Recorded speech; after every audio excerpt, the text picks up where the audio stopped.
आदाब, इस्तकबाल है। मैं हूं आपके साथ अबू हुरैरा। सुप्रीम कोर्ट ने ज़राई क़वानीन के निफाज पर रोक लगा दी है, लेकिन दूसरी तरफ किसानों की नाराजगी अभी भी कम नहीं हुई है। लोहड़ी के मौके पर किसानों ने ज़राई क़वानीन की कॉपियां जलाकर अपनी नाराजगी जाहिर की है।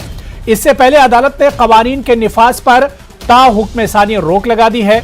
इसके साथ ही मसले के हल के लिए अदालत ने 4 रुकनी कमेटी भी बनाई है। अर्जियों पर समाअत करते हुए सुप्रीम कोर्ट ने किसानों से कल कहा था कि अगर वो मसले का हल चाहते हैं तो कमेटी के सामने पेश हों, लेकिन दूसरी जानिब किसानों का कहना है कि इनका एहतजाज लगातार जारी रहेगा।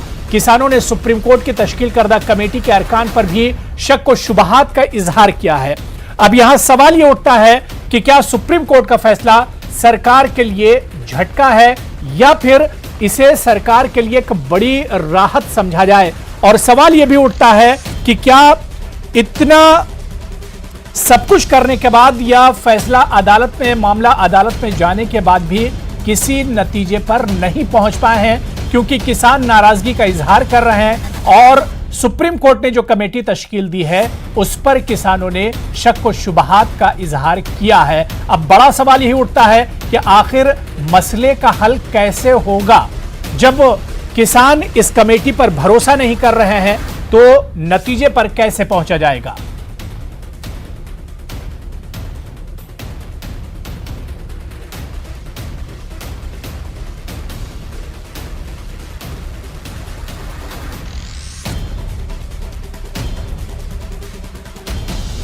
चलिए इसी पर बात करेंगे। बहुत खास मेहमान मेरे साथ जुड़ रहे हैं। इस वक्त मेरे साथ समाजवादी पार्टी के तर्जुमान अब्दुल हफीज गांधी साहब मेरे साथ जुड़ चुके हैं।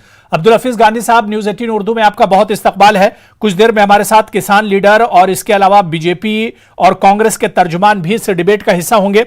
अब्दुल हफीज गांधी साहब, क्योंकि आप कानून से भी जुड़े हैं, कानून के भी जानकार हैं, मेरा सवाल सबसे पहले यही है कि एक लंबी लड़ाई किसान लड़ रहे हैं अपने हुकूक के लिए और इस जो कानून है उसे लेकर, लेकिन किसी नतीजे पर पहुंचते अभी तक नहीं दिख रहा और जो कमेटी सुप्रीम कोर्ट ने बनाई है उस पर भी किसानों को भरोसा नहीं है। तो सवाल यह उठ रहा है कि अब नतीजा कैसे निकलेगा।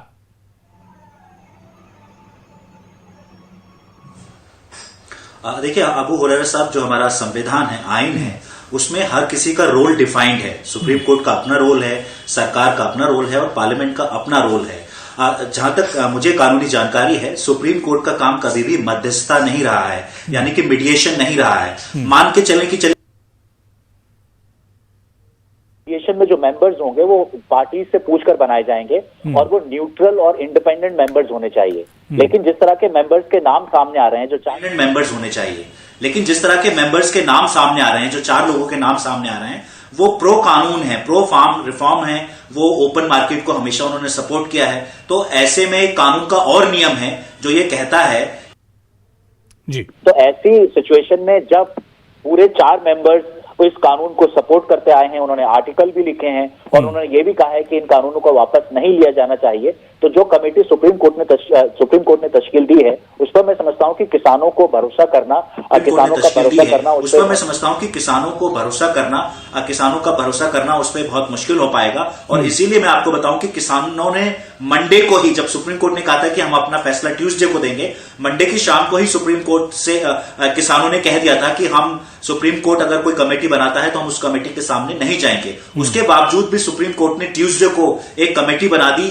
इसके बावजूद भी कि जो किसानों के वकील, बड़े 4 वकील हैं, कॉलिन गोंजाल्वेस हैं, प्रशांत भूषण हैं या दुष्यंत दवे हैं, तो वो कोर्ट के सामने पेश नहीं हुए थे। इसलिए नहीं हुए थे क्योंकि मंडे को सुप्रीम कोर्ट ने यह कहा था कि हम ट्यूसडे को ऑर्डर सुनाएंगे, ऑर्डर देंगे। तो जब ऑर्डर दिया जाता है तो वकील वहां पर पेश हो या ना हो, इससे कोई फर्क नहीं पड़ता है। तो इसलिए जो किसानों के वकील थे वहां नहीं गए और इसके बावजूद भी सुप्रीम कोर्ट ने उसका जो कमेटी है उसको तश्कील दी और तश्कील भी ऐसे लोगों को, उस कमेटी में ऐसे लोगों को डाला जिन पर किसान जो है भरोसा नहीं कर पा रहे हैं। दूसरा मैं आपको बता दूं कि सुप्रीम कोर्ट का जो काम है वो कॉन्फ्लिक्ट रेजोल्यूशन का नहीं है कि वो जो है किसी के झगड़े को मिटाना चाहते हैं, बल्कि सुप्रीम कोर्ट का